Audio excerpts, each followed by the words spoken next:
Light the beam, because it's time for Nerdy for 30, the podcast where we talk about nerdy-ish movies for 30-ish minutes. My name is Kevin Bauer, a.k.a. the Critic's Choice. With me, as always, is the People's Champ, Tim Keck. And today, I am extremely nervous because I have finally talked Tim into dipping his toes into the Andor water. We're going to start with Rogue One, a Star Wars story. Tim, I'm terrified to ask, what did you think of Rogue One?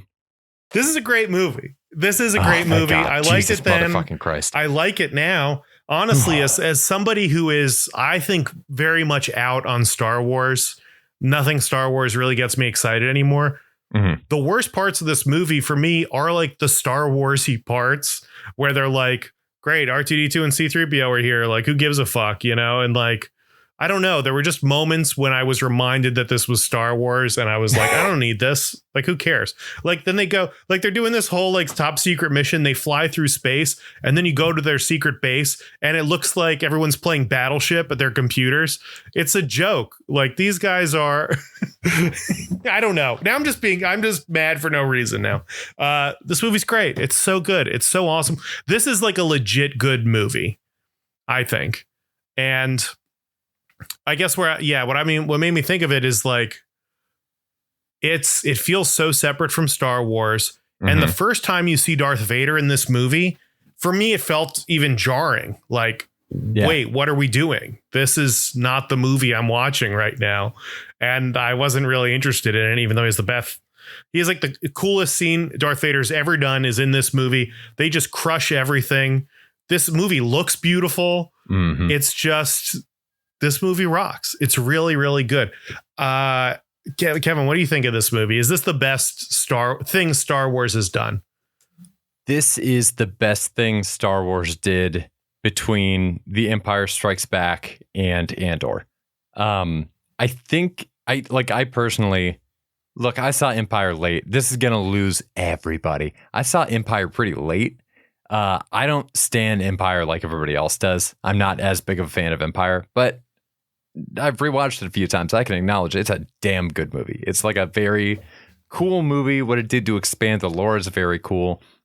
And I think Rogue One did the best work since that of expanding on this world and giving you something new from it. Their entire goal in making this movie just was to make a war movie set in the Star Wars universe. We've always heard Star Wars. We haven't seen very much like war depicted in a realistic way because the Clone Wars was anything but. So it's interesting, I think, to take this thing that was founded out of necessity for simplicity of storytelling on these like very stark ideals of good and evil and play around in the gray area a little bit. You know, that's the big thing that worked in episode 8 was the Benicio del Toro character and playing around in the gray space between what's good and what's bad. So taking this time to really live in this world on the ground level, get away from lightsabers for the most part, was the most revolutionary thing they did. And I want to talk about this later on the pod, but I really hope it was the spark that will light the fire of just an adult spinoff of the Star Wars universe. Because I mean, this movie, a lot of the stuff in it is closer in tone to like an R-rated movie than it would be to a PG-13. One of the things I read is that part of the reason they included the K2SO droid is to lighten things up a little bit and bring the tone up so that it'd be more accessible for younger audiences. Yeah, I mean, his comedy stands out starkly against Felicity Jones and Diego Luna, who are just very tragic. Somber the entire time. Forrest Whitaker comes in and is a real bummer for 15 minutes, and then he just accepts death as a cloud of thing. I mean, I saw his metal feet and was like, he's like, I'm tired of running. And it's like, yeah, it looks like you haven't run in years because you're just an old man with asthma and no feet. I don't know what you expect. But it's Star Wars. You should be able to fly out of here on something, you know? And like, it doesn't even seem like he like tells the rest of of his crew to leave. He's just like, Jin, get out of here. Me and the rest of the guys are going down with this planet. And the rest of the guys are like, wait, what did he say? Yeah. and no one else leaves. Look, they're Jin, like, okay. Me and the rest of the boys, we're some real dirty dogs. We don't deserve to live another day. You get on that ship and get out of here. Oh my God, the fearsome Saw Gerrera. If only the enemy had tried attacking the place where he was. Oh man, they could have nipped this in the bud years ago. Oh my God. It is weird. It does. The Star Warsiness of it is interesting because I feel like, and we get it in the prequels, is I want lightsabers. I like lightsabers. They've invented this cool thing. I like seeing the cool thing. It seems a little silly to have a Star Wars property and you don't have any Jedi in it. You're like not even trying to do that.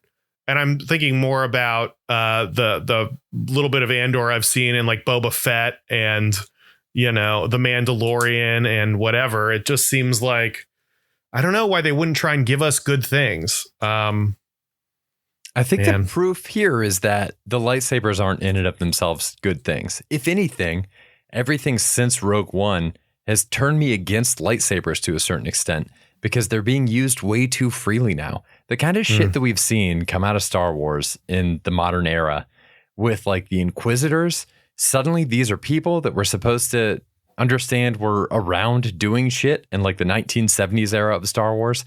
And they have these crazy like lightsabers that spin around and they can fucking fly away with them. Goofy. Just nonsense, dude. Like, oh, Obi-Wan, yeah. It's the same way that it kind of breaks reality when we see in the prequel trilogy these insane force powers and these wild lightsaber battles, because it makes it jarring and it makes it feel like a negation when then episode 4 happens and we see the final fight between Obi-Wan and Darth Vader. And it's just like two people with sticks hitting them. You know, Obi-Wan gets slashed, he disappears. Like, it's just nothing. And then we're expected to believe that this epic fight happened between Obi-Wan and Darth Vader in the show Obi-Wan, like 6 years before the old man stick fight we saw. It's just a bummer. And what Rogue One proves to me about that whole thing is that we don't need the over-the-top stuff. It's all a distraction. All of the interesting meat on this bone is in the character work and the motivations of these people, not just digging into like, is the Empire evil, but why is the Empire evil? Like, show us why they are a negative force in the universe. Like, just let us know. Like, show us an actual example, which we see in this. They're ruthless, they're gross. And then that's contrasted with the fact that in order to overturn these people, good people who have suffered personal tragedies have to also turn to ruthless and gross activities in order to get them out of power. It's like, that's fascinating. There's limitless meat on that bone. That's the most impressed. That's a great point. That's the thing that got me the most hooked is Cassian immediately murdering people. Yeah, man. Like, like there's none of this like who shot first bullshit. It is like the good guys are doing bad stuff. Forrest Whitaker tortures some dude. And it straight up tortures him. We know the guy isn't lying. So we just see a protagonist torture another protagonist. Forrest Whitaker is insane in this movie. He's like, I gotta say, he's the weirdest part of this movie for me.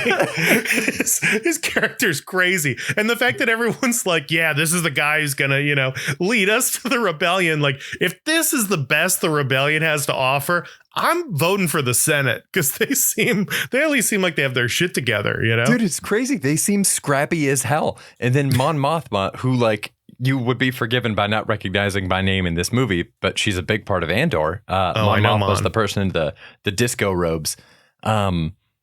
She's talking about how like, yeah, Saw's an extremist, but he's basically our option. And like, it helps you wrap your brain around the fact that it's difficult to draw lines when you're trying to accomplish something. In a lot of ways, it kind of reminded me of the Democratic Party, just because it's like, I feel like there's more factions within the Democratic Party than there are within the Conservative Party.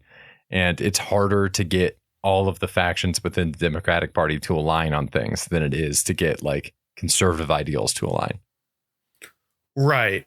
Yeah. I mean, it definitely feels political, especially when it's like, well, we know Felicity Jones is trying to do the right thing. And Mon is just like, nah, we're not doing that. And it's like, OK, well, this happens in government all the time, is that government's main function is to stop people from doing the right thing and for them to make a lot of money. So aside from the money laundering part of it, I did see a deleted scene where Mon was insider trading. Sure. Which was pretty interesting. That's the craziest thing. That's why the Emperor is a piece of shit. But yeah, these guys are the rebels. I mean, they're terrorists. And in the original trilogy and even in the prequels, it's very black and white. There's the light side of the Force. There's the dark side of the Force. And it's fun to exist in the gray.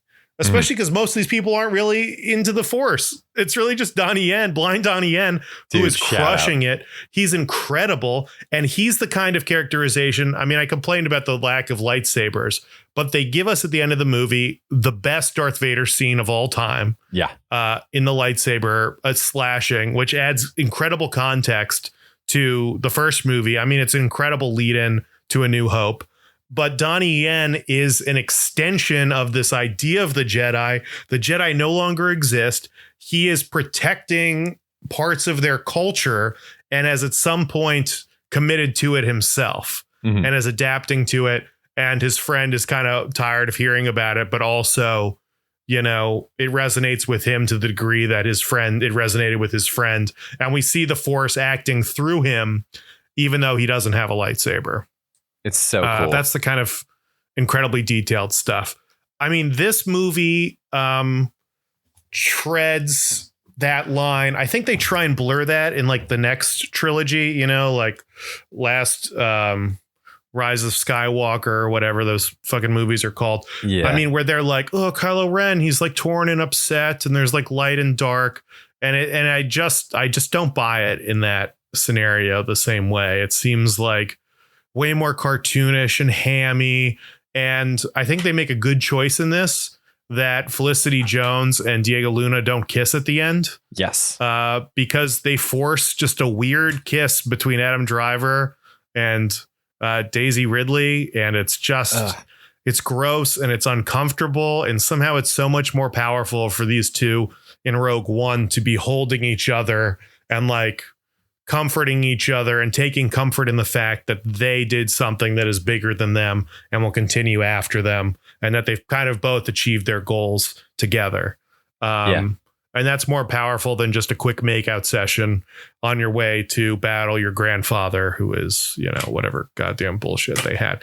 I mean, this is incredible. And I think all the great things about it are the things that aren't Star Wars. Yeah. I mean, I'm right there with you. Like we do get the greatest Darth Vader scene of all time, but I think it may have been, up until that final scene, I think it may have been richer even without Darth's involvement. Reanimating Grand Moff Tarkin through CGI was awful and did not need to be done. Like, we didn't need to see that. You can make it a different general. It's fine. Yeah. Princess Leia, whatever. We could have seen her from behind. We didn't need to CG her face. That was traumatizing. It was very strange to see. But I think the franchise overall is stuck in this middle ground where they are still trying to appeal to everyone. And what I don't understand about these big franchises is why they don't acknowledge that there should be different age groups within that franchise. So it seems like for the mainline, like quote unquote Skywalker saga movies, they are trying to go at broad appeal to everyone with blockbuster movies, which ends up meaning some really childish ideas in these movies and some really childish scenes that feel out of place with what older Star Wars fans want, which is something that's more for adults. So that's why I really hope that this is the first offshoot that points at that, because despite the fact that it's PG-13 and it did have some things in here to lighten up the tone, like the robot, like this is the most adult thing that Star Wars has made since the original trilogy. And then Andor coming out is explicitly for adults. Like the joke that even the people involved in the show say is that Andor is the Star Wars show for grownups. And I don't know that we're going to get a ton more of it because I don't think a lot of people watched the first season. I think it's extremely critically acclaimed. I know we're getting the second season, but like I'm worried that relative lack of viewership, I feel like they didn't even promote the show as much as they normally would have. And maybe people just don't know to expect this, but like I'm worried that it's going to signal the end of adult interpretations of these franchises, where what we should be getting from the MCU is an acknowledgement of the fact that we're, 15, 16 years deep into this thing. I think 16 years this year. So even the people that were in high school when Iron Man came out, like us, we're in our 30s now. The people who were 10 when Iron Man came out are 26 now. Like they're adults. They can handle like adult entertainment. So it's okay when they do some more kids stuff, but it should be explicitly for kids. And we should be trusted with an adult line of entertainment. Make Blade a hard R. I think Deadpool's rated R, right? Deadpool looks great. Like all the Deadpool movies have been awesome.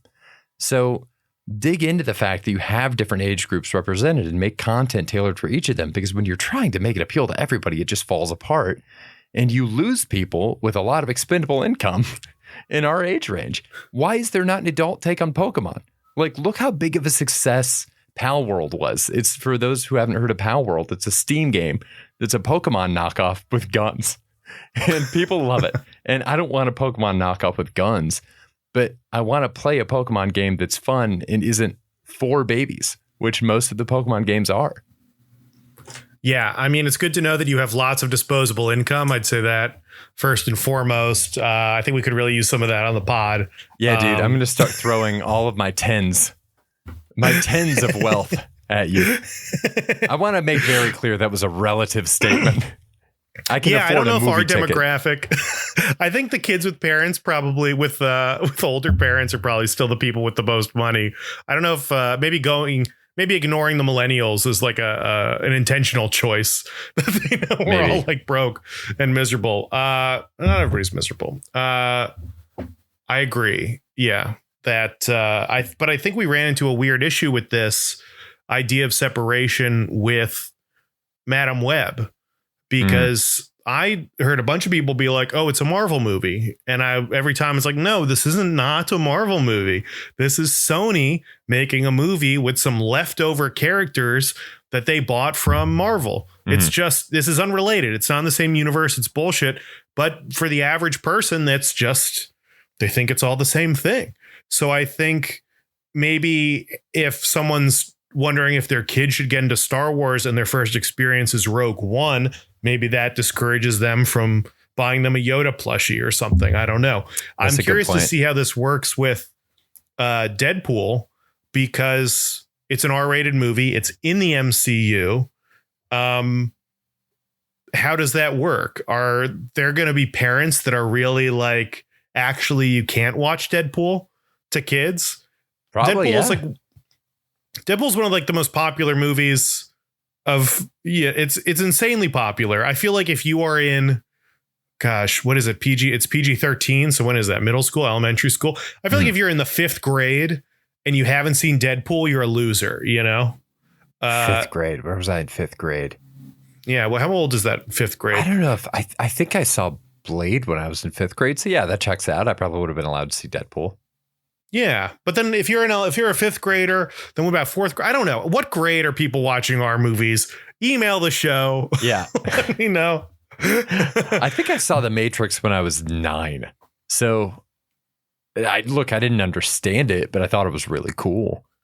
Right. Like what in Deadpool is so, I guess Deadpool's pretty messed up, but yeah.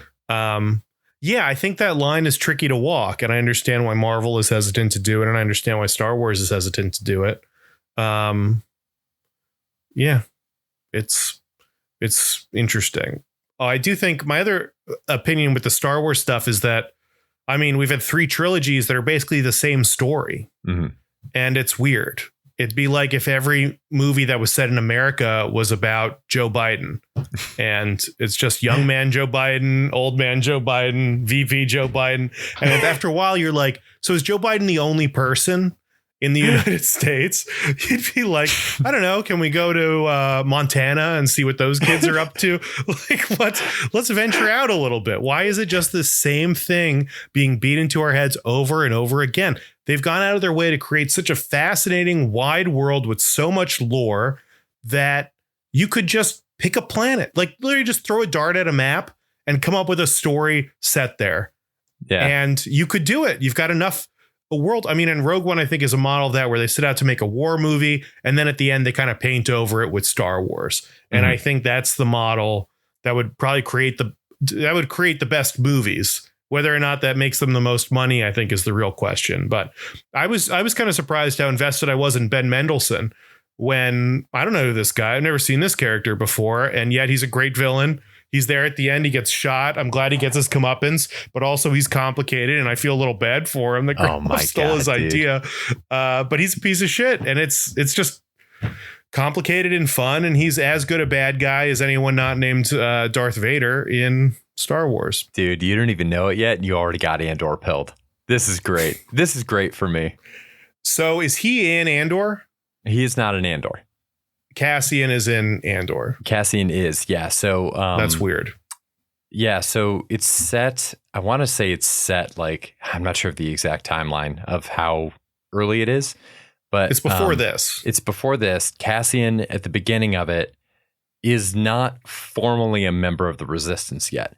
So it's interesting then to go back and watch Rogue One because he's so much more of like a team player and someone that can be relied on. And I mean, he's a general. Like in this one, he is a general. He is acting as a limb of a larger organization.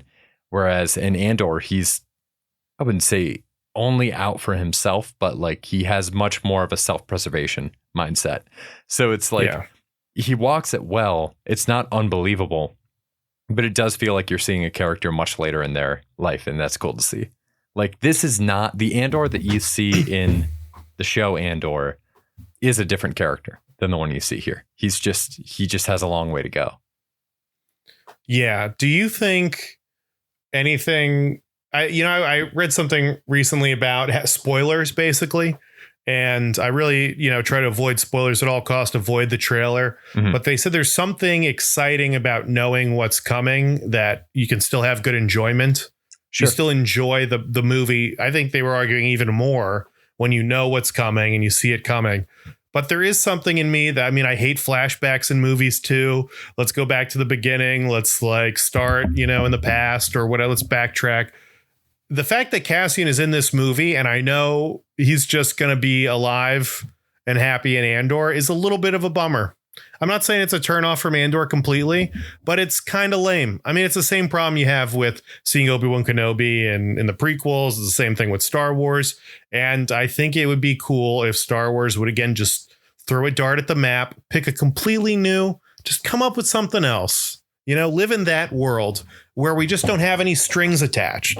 Okay. Why does everything need to be connected again to this like main timeline, and why do we have to get a prequel of something we've already seen the end of? And I think that's stupid. It kind of takes the wind out of my sails a little bit and kills my enjoyment of some of these properties like that. In the context of Andor specifically, I would argue that it's less about the individual importance of Cassian, because to a certain extent, there's not anything necessarily that like anybody else couldn't have done under certain conditions than Cassian. He's not superpowered. He's not the world's greatest pilot. He's not anybody special. He has gotten to a point in his life where he has unfortunately made peace with the fact that he has to make really morally disappointing decisions like killing someone at the beginning of the movie just because he represents a threat to the rebellion and to his own self-interest. So like, which is great. I love it. The power that he brings to the table is his ability to do uncomfortable things. There's nothing that makes him, outside of his personal experience, especially susceptible to doing that. So theoretically, I mean, like the story of Andor could have been about somebody else. Diego Luna's a really good character though. And it is interesting knowing where he ends up and kind of seeing where he starts in Andor and connecting the two pieces is interesting in the same way that it's interesting to see the burnt out Matthew McConaughey at the beginning of True Detective, and then hit a flashback and he's like much more by the books and straight laced. And you're like, how the fuck did you get there? It's not as far of a jump. Because I mean, spoiler for like the very first thing that happens in Andor, but he kills another guy. So like Andor kicks off with seeing him kill another guy. So it's like, it's pretty dead on to what we see happening here. That's good. Yeah. But his reasoning behind it is a little bit different. And, to see him playing for himself versus playing for another team, it's really cool.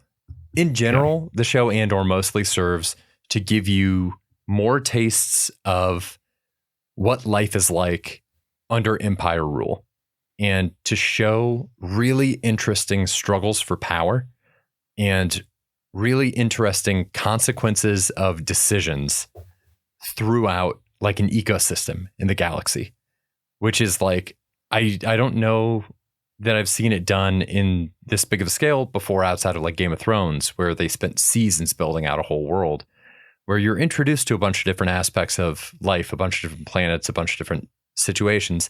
And then you can draw a line through the series to see exactly how this one seemingly arbitrary decision here led to a loss of life down the line.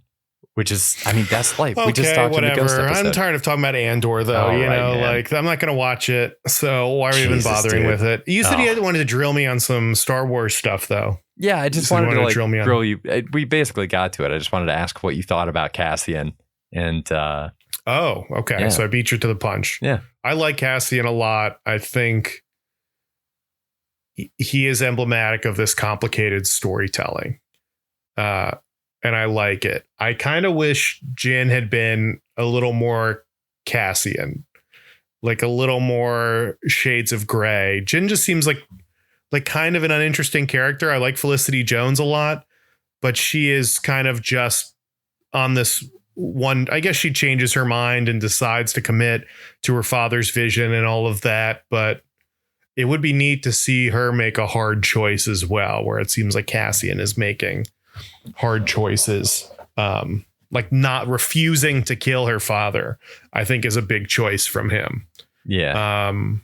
And that's really complicated and interesting. And the fact that there was a character who was willing to do it is great. I mean, we don't see any in the movies. We don't get any, Obi-Wan Kenobi debating whether or not he should kill, some, Luke. Yeah. Skywalker. That's just like not a conversation being had. He's a good guy. It's the light side of the Force. He's not tempted in that way, So yeah, I mean, the shades of gray are great. I mean, that's what you want, right? Yeah. I mean, that's one thing I kind of liked about the sequel trilogy is the fact that Luke for a moment was like, do I fucking kill my nephew? Like he sensed like such great evil potential in him that he lit up the lightsaber. And again, like to map it onto the Marvel Cinematic Universe, that's what was cool about Doctor Strange in Infinity War, where Doctor Strange was point blank like, I will let you die. Like, I will let you and Peter Parker die to protect this stone. Yeah. Yeah.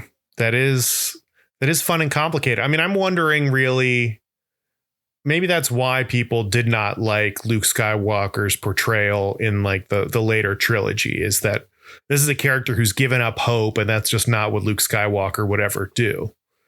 And I'm wondering how malleable the Force actually is, and if this is just really being forced in the later trilogy, because it seems pretty cut and dry. And I think George Lucas's vision of the Force is pretty cut and dry, where there's a light side, there's a dark side, there is balance. Two exist on the light side, two exist on the dark side. If one dies, then there's a correction on the other side. Like it is kind of like a little algebra, or like what do you call it? Like some scales where just, the light side gets bigger. So now we've got to add the dark side, and it just all balances out. And even Diego Luna's character Cassian, like he's not involved in the Force. So maybe that's why he's able to exist more in these shades of gray. Whereas Donnie Yen's character is driven by the Force, aided with the Force to do this thing for some reason. And that's interesting to me. Yeah. The idea that he is like, why is the Force helping him here? Why is the Force preventing him from getting shot when he just walks across a field of missiles flying? The Force in some way is deciding that the rebels need help because the dark side of the Force has grown so much. But who's the dark side of the Force? Is that Darth just Darth Vader, or is Yeah. that the entire galaxy? Is Ben Mendelsohn the dark side of the Force? Is Cassian the dark side of the Force when he murders people? You know, like, I don't know. Yeah. I did think it was there were some interesting things with like the Blue Squadron. Oh, yeah. I noticed they have a blue squadron in Rogue One, and it's all gold and red in the original trilogy. Yep. And it's like, oh, Blue Squadron all got fucked up on this mission. There's no more Blue Squadron. I'm like, that's badass. That's a great Star Wars-ism. I do love the I like this. Anytime they're like prepping to take off in the X-Wings or whatever, there's always a slow-moving golf cart. Yeah. With people riding on it, and people in this movie are just jogging past these guys, and there's some very stern, you know, background character actors just like staring into space and being really into it. Dude, and this movie looks gorgeous. Oh, it's so good. Do any of the other Star Wars movies look this good? Because is this the best explosion you've ever seen in a Star Wars movie? Because the moment when they first use the Death Star, and each of those explosions is kind of gorgeous, right? Yeah. The only other one that I would bring up is one of the coolest things I've ever seen in a sci-fi movie, which was the Holdo maneuver in episode 8, where they go warp speed through a Star Destroyer. That's a space explosion, so I think it's a little different. Well, in this one, they go to light speed trying to get off planet, and that was awesome. Like everything, they just made a bunch of awesome choices in this. Dude, it's that Gareth were so Edwards. Cool. It's so Gareth Edwards is the director of like Monsters. He's the director of The Creator that came out last year. This guy's a vibe king. It is what he does. What he doesn't do as well is satisfying story. So he's got incredible ideas. He sets up these gorgeous, gorgeous movies, but I feel like he doesn't always bring it home all the way for the audience. And then they brought in Tony Gilroy to do Punch Up on this, who's the guy who later did Andor. And like, it's the perfect marriage, because what Tony Gilroy does so well is story and political intrigue and subtext. So to have him come in and do a lot of work, I guess most of the work that he did on this is in the third act, which is where it really sings. To have him come in and like land the plane after Gareth Edwards sets up like the most beautiful intergalactic movie I've ever seen. It's like, it's amazing. I wish they would do more of these that are just that creative team working together again. It'd be great. I mean, they're fantastic.